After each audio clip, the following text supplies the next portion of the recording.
Welcome everyone, this is Brad Calabrese. This is another roundtable for the Aesthetic Society. I'm really happy to be joined by Pat McGuire, Louis Strock, and also virtually with Steve Sigalov from Scottsdale, Arizona.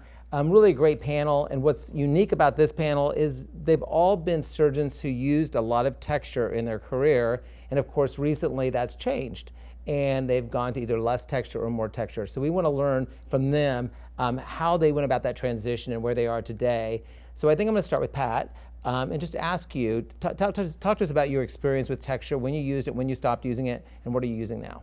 Yeah, I'm kind of unusual as an American plastic surgeon that I love textured implants. I used shaped textured implants for many years, and I think in a discussion we had before, at the time there really wasn't anything better starting the early 2000s. I stopped using texture in 2016 after two of my partners had ALCL cases, and it wasn't always an easy transition. We do have better implants now than we had back in the early 2000s, and to go from shape to smooth, especially for reconstruction and for some constricted breast deformity, and for texture in a constricted breast deformity on some of my transgender patients, I found there was a big advantage to it. Patients with a pectus excavatum or pectus carinatum having that position stability that I think you got, especially with macro textured implants, I loved them, and the results looked good, and they looked good long term. When I changed to using smooth, which I did relatively abruptly, I also found I had problems that I didn't have. I never had to worry about managing my inframammary fold because those implants stayed where you put them. And I had some inferior and lateral malpositions early on, so now I'm much more careful with my fold management. And you also have to, it's a different feel to the implant. If you're doing an exchange from textured to smooth, the patients have to be prepared for a difference in feel, a difference in position. But now we do have more technologies with mesh and fat that there are other options to use. And I think the implants are much better. The more cohesive gels work very well. You can get kind of the same advantages without the potential risks. Yeah. Louis, where are you? Are you 100% smooth now?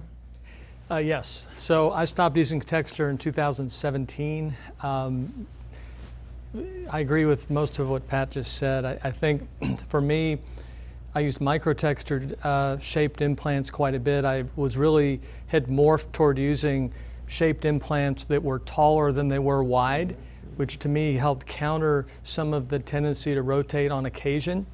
I switched, and I think that it really just kind of came down to a personal decision about risks with ALCL in particular, BI-ALCL. Now that being said, to me the real value of the shaped implants, and even though they're micro-textured, I did find that they help tremendously with positional stability. Not perfectly, but fairly consistently, particularly in patients with an angled rib cage, revision cases, and I did a lot of augmentation mastopexy as well. So to me, the enemy of many of our breast implant operations is unwanted device movement. So if we're going to smooth, we're taking that on. So in using the newer smooth implants with different types of gel fills and different gel thicknesses, I'm trying to counteract that same issue. So I've done that through using resorbable biologic meshes as an off-label use for added tissue support in revision cases, some primary augmentation mastopexies in patients with massive weight loss, and in patients with angled rib cages. Another thing I have sort of been moving toward, and maybe Steve, thanks to your influence to some degree, but I have been doing a little more subfascial work, particularly in patients with angled rib cages. Because I'm just trying to do something to keep the muscle from pushing the implant down and out along that angle over time.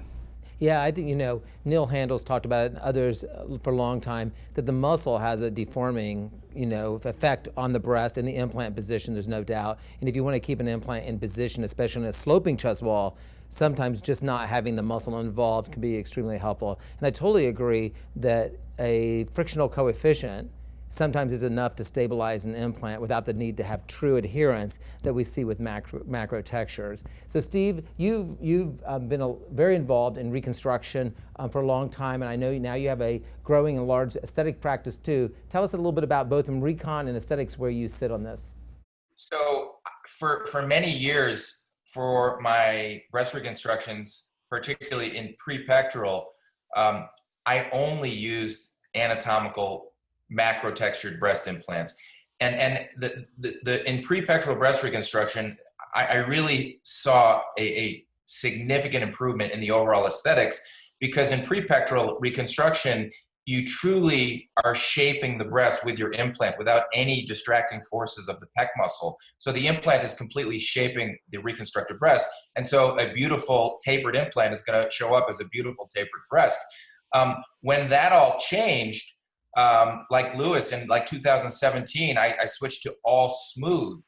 And I think that one of the things that the textured experience gave us is an improved technical ability to dissect the pocket. And whether it's reconstruction or aesthetics, I think because we learned how to be meticulous with our dissection using texture devices, we kind of carried that over to the way we do surgery with smooth implants. And because of it, we're no longer over dissecting, making these massive pockets. We're making beautiful, tight, perfectly fit pockets for the device.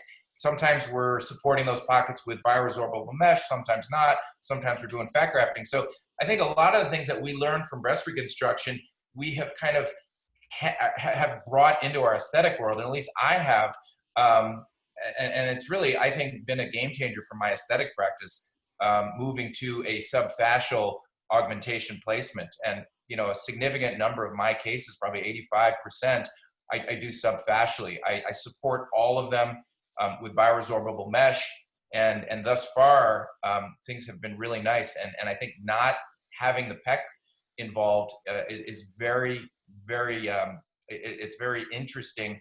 And there are a lot of patients who don't want animation, a lot of patients that want to be able to do full chest workouts and Pilates and yoga, et cetera. And so I think there's something to be said for not cutting the pec muscle on every case. So in Recon, you were wrapping with ADMs in your prepectoral reconstructions, and I'm sure you do that to some degree. Then you were trying P4HB as a possibility. So now compare that. Now smooth devices that you're using round prepectoral, what are you wrapping them with?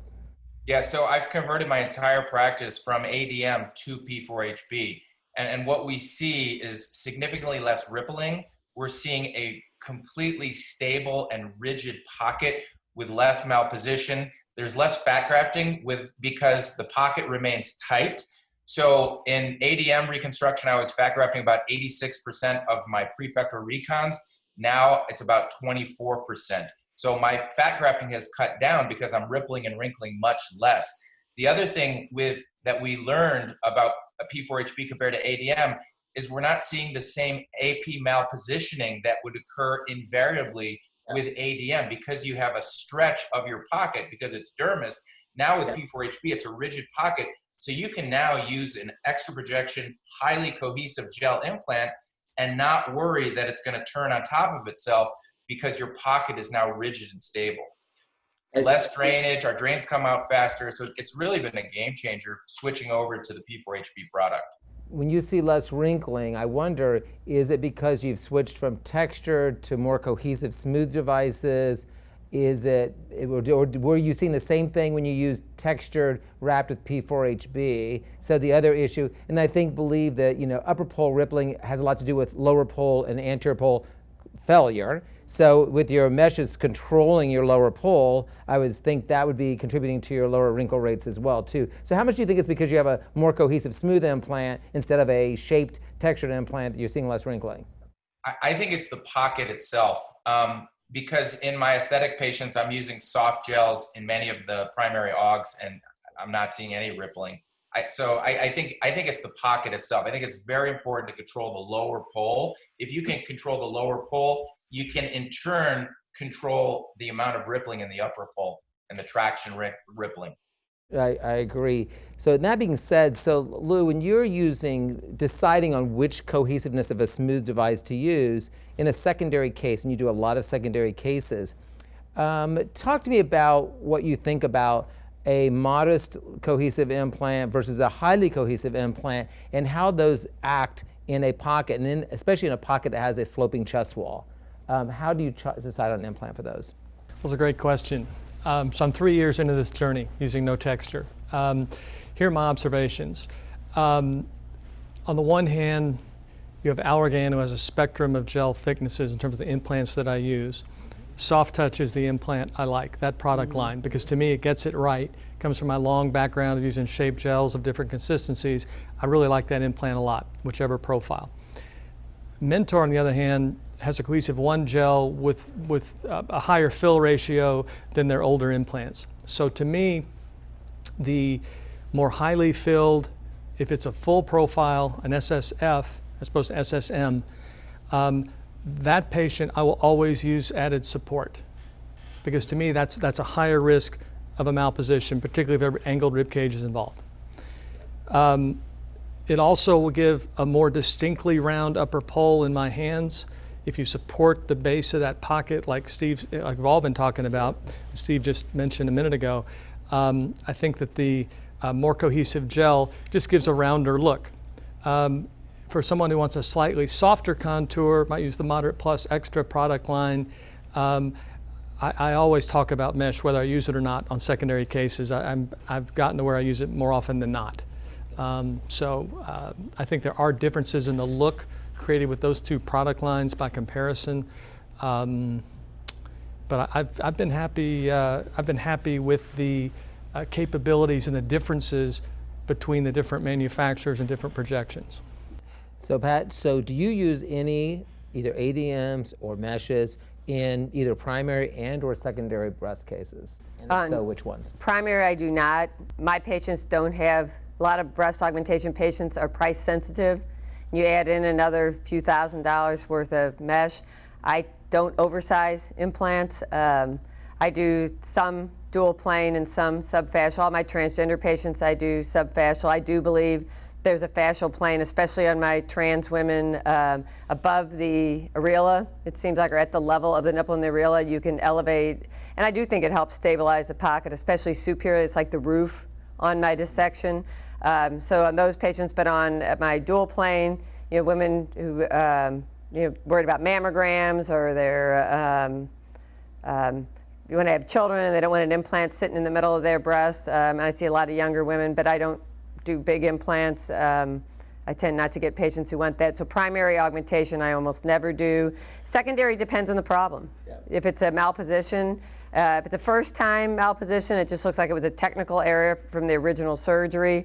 I'm not upsizing an implant. A lot of times I'll do a capsulorrhaphy. I did a case in Atlanta this year where I downsized implants, and I just used a barb suture with a few permanent sutures, reinforce it, and I talked to that patient a couple weeks ago. She's doing well. Now 4 months post-op. It seems like years ago that we were in Atlanta, but on a secondary, it depends on the indication. For malpositions, if it's a first time, which is a previous oversight, if I'm downsizing the implants, I don't. If I'm staying the same or upsizing, you always have to make sure plan B is different than plan A. Yeah. So I have to see what was done initially and see what I can do to prevent the patient's having a revision for a reason. I want to do what's will lower that patient's risk of needing another operation.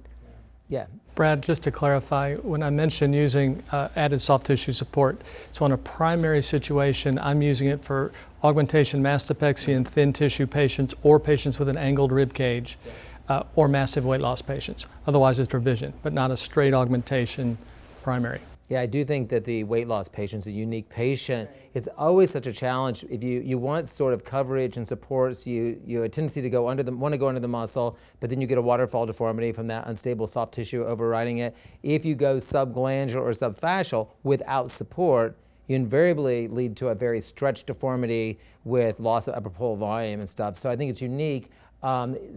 Steve's situation of using subfascial. Lou, do you do subfascial? Do you believe there's a subfascial plane? Oh, I know there's a subfascial plane, but that's because I do a lot of axillary surgery. Yeah. So right. That's particularly enthusiastically described by axillary surgeons because that's where it's thickest when you're seeing the lateral pec through a transaxillary approach. So as Pat said, I too have found that it really is very difficult to see it once you're getting around the areola nipple area coming inferiorly. It gets hard to see that layer. So a primary inframammary surgeon, I could see the lack of enthusiasm or belief in the existence of that plane because it's harder to see it until you get a little higher. Yeah, I agree. And so Steve, Clearly, I loved when you were talking about the tight pocket, because I do believe when you're above the muscle that the subfascial plane provides much more of that stability versus the subglandular pocket, especially in a weight loss patient. Absolutely. And I think it hones in on the fact that we are performing meticulous, sharp dissection. This is no longer the old-fashioned subglandular, put your finger in and spread that avascular plane. This is a true sharp dissection, and we're being meticulous, a hand-in-glove fit. We're doing it by biodimensional analysis. We're choosing implants that are appropriate for the patient's base width, and we're really turning it into a very safe and natural operation. And because of the extra added support in the lower pole, I think we're adding longevity to these potentially problematic cases. Yeah, I do think that medially too, that the fascia is a protective layer because it comes across medially, and you do that dissection. I think it's easy, even in secondaries, inadvertently, or in primaries, to inadvertently go too far. And once you put the implant in, it starts to create that sort of either true symastia or at least some sort of an aesthetic symastia that looks like you've invaded the midline. And so the fascia is very protective in that way. You know, Pat, you mentioned something I think I hold dear to my heart in describing, and it is controlling the fold, right? I believe both in primary and secondaries. So you mentioned this, especially it relates to using smooth implants now, that it wasn't ever important before, it's important now. Tell the viewers why that is. Yeah, well, if you go back to reconstruction, like Steve said, you know, the best reconstructions are the ones that have good inframammary folds. If the cancer surgeon left your inframammary fold, those are always home run breast reconstructions. And breast augmentation is the same thing. A well-controlled inframammary fold is the difference between a good result and a bad result.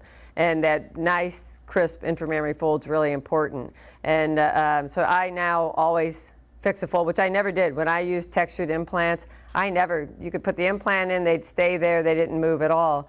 Now I really am very careful about it, and I take Scarpa's fascia and do interrupted sutures down to the chest wall. And I want that incision, to me, a successful result. When I see that patient back in a year, that scar should still be exactly in the fold where I placed it with my sutures. And I also, going on a smooth implant, I learned from Per Haden, is I keep these patients in a bra. I used to tell patients it didn't make any difference whether they wore a bra, didn't wear a bra. I now keep smooth implants, and when I've used nano-textured implants, in a bra for 6 months. And I do think you want a favorable pocket to form, or favorable capsule to form in the shape you want it to form in. So I keep my patients in a bra for 6 months. I used to let them do whatever they wanted 4 weeks later. Now I'm very careful about, especially if it's on a dual plane, to make sure they're not doing anything excessive stretch with their muscles on their chest either for 6 months. So Lou, do you control your fold?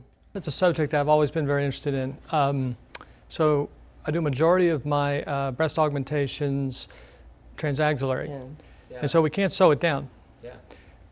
And it has seemed to me that an inframammary breast augmentation, it's actually easier to lose control of the fold, inframammary. And the reason is most of us are putting in a retractor to see what we're doing. And I think it's very easy to get some unintended stretch of the breast tissue or surrounding structures around the fold simply in doing the operation. Therefore, the reinforcement sutures like Pat's mentioned and Bill's described over the years are really important. Now, so how do I deal with that transaxillary? Well, what I do is a technique that Pat Maxwell described in a reconstruction article from about 1990 with an author named Falcone doing 1-inch foam tape along the IMF, which I leave on for a week with my breast augmentations. I do, we custom fit a custom size, that is, underwire bra that I like them to wear. For 2 months, we discussed that in great detail. My office staff implements that. So I too am very protective of that, because to me that's going to determine the long-term outcome, and we need to stabilize it aggressively postoperatively. Yeah. Are you doing subfascial mainly? No, I do mainly partial subpectoral, but subfascial is on the increase in my practice. Depends on the patient. So Steve, do you lock down your fold? So every subfascial aug I do is locked down with P4HB mesh. So my fold is literally defined by my inset on the chest wall at the fold. So in my subfascials, but in my dual planes, I typically am not using any supportive devices. And so just like Patty, I'm very meticulous about closing scarpas down to chest wall. And then I kind of do like a somewhat of a permutation of the Lucky 8 stitch. I call it the Lucky 4 because it's kind of half as strong as Charles' stitch. But I think it's critical to do that. But in the subfascial, I don't have to because I'm doing it using the P4HB. Yeah, referring to Charles Rehnquist, who had his Lucky 8 stitch for locking down the fold. And why Charles did that a lot was because he routinely lowered the fold. And so, like I've always said, in a fold that's inherently unstable, because there are folds that are not that well developed, and or when I lower a fold, I think it's imperative to lock down a fold no matter what you do. Like Patty, though, you know, back in the textured days, if I had a really great fold, probably it didn't really matter as much whether I locked the fold. I do it for routine. What I tell my fellows is there's never a time when I want the implant to descend lower than my incision, right? There's never a time when that's appropriate. So why surgeons depend upon that is because I have surgeons who say, I never lower the fold, right? And I always go, that's impossible to never lower the fold. But you know, we've all heard that surgeons don't like to lower the fold because of the problems. So we're gonna do one more discussion as it relates, because it will help the surgeons listening to finish this up. And it's the treatment of the tuberous breast. Because now everybody cites textured implants or shaped textured implants as distinctly advantageous in the treatment of that patient for fold control, expansion of the lower pole, all those issues. So I want to ask each of you, how do you approach your tuberous breast patient now? So I'm going to start with Louis this time. It depends on where they are on that spectrum. It depends. I like that one. How's that for a non-answer? Yeah. No. Okay, so in the very tight tissue, extremely narrow tuberous breast patient without a lot of ptosis, that patient, that's the one patient that I might I might actually lower the fold in an augmentation mastopexy. It's the one time I do it. More cohesive gel is the approach for me on that.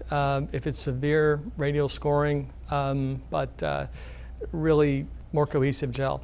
Do you do that through an axillary approach? No. Okay. No. So, if it's a straight augmentation and they don't need a mastopexy, yes. Yeah. Yeah, Okay. I do it axillary. Okay. There's nothing real remarkable about it. You can do radial cuts, scoring cuts and all that through the axillary endoscopic approach. Now, if a mastopexy is involved, again, I still want more cohesive gel. I want a fairly projecting implant. So I used to like saline implants for that because they're a little stiffer. For So I'm sure. trying to create a stiffer dynamic to shape the tissue to round it off, because it usually looks very pointy as they look down at themselves, et cetera. So we're trying to round it off, so a stiffer implant is really the concept. Yeah, exactly. Steve, how do you approach tuberous breast? I do everything through an inframammary incision. I'm dropping their folds, obviously, and it's all about lower pole expansion. This entire case is really about lower pole expansion. And in the old days, yes, an anatomical implant was amazing for that. I'm using a highly cohesive gel product, and I'm doing it all subfascially. And I think it's, for my cases, when I switched to all subfascial, especially in my tuberous breast, they just expanded so much better. By not worrying about that pec, I just feel like I get better overall expansion, particularly in the lower pole. And I'm supporting every single one of those with P4HB. And I've been very happy with the results thus far. Does that inhibit your expansion of the lower pole by putting that mesh in there? Because it seems to me, so you getting your full expansion on the operating room table?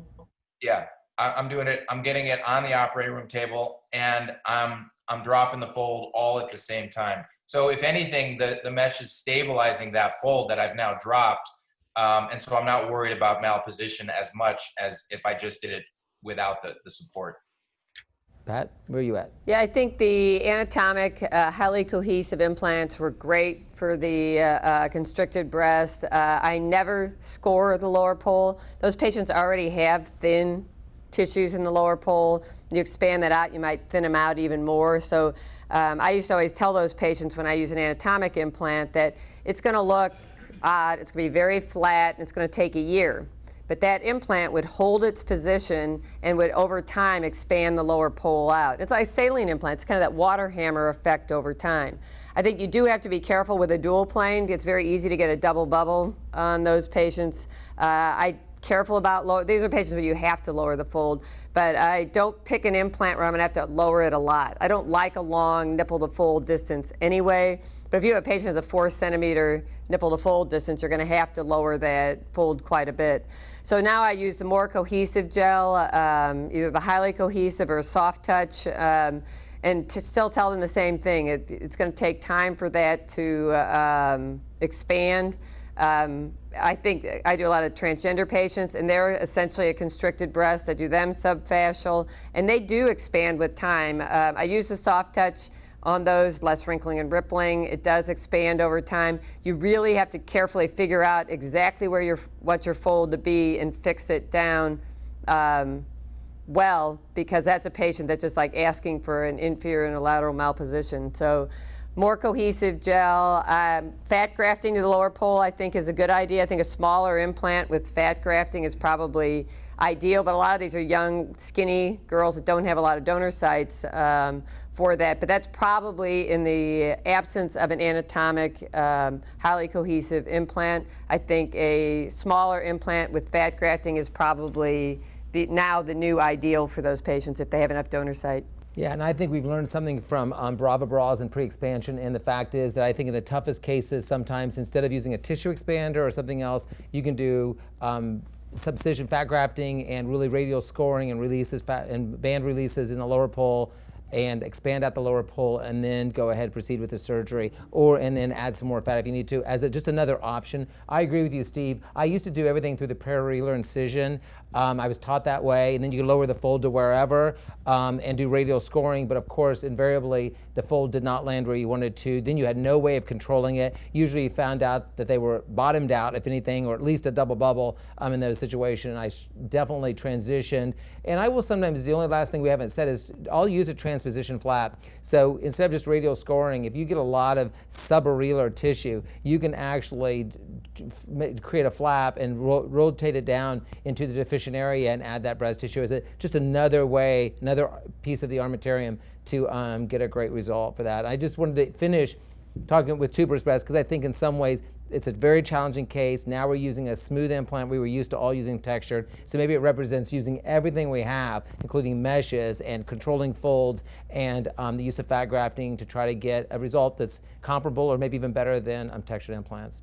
So thank you, everybody. I hope you enjoyed this conversation. I really do, from all the experts here, all these textured users who have transitioned and getting great results with smooth implants. I know for all of you, you can do the same. So thank you for the Roundtable for the Aesthetic Society.